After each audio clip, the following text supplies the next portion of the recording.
భవాని లోకాల నేలే ఓంకార రూపమమ్మా తల్లి నీ మహిమల్ని చూపవమ్మా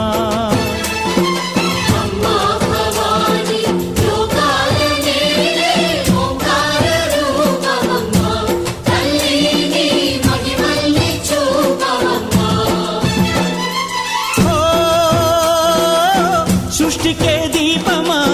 శక్తికే మూలమా సింహరథమే నీదమ్మా అమ్మ దుర్గమ్మ భక్తులను దీవించుమా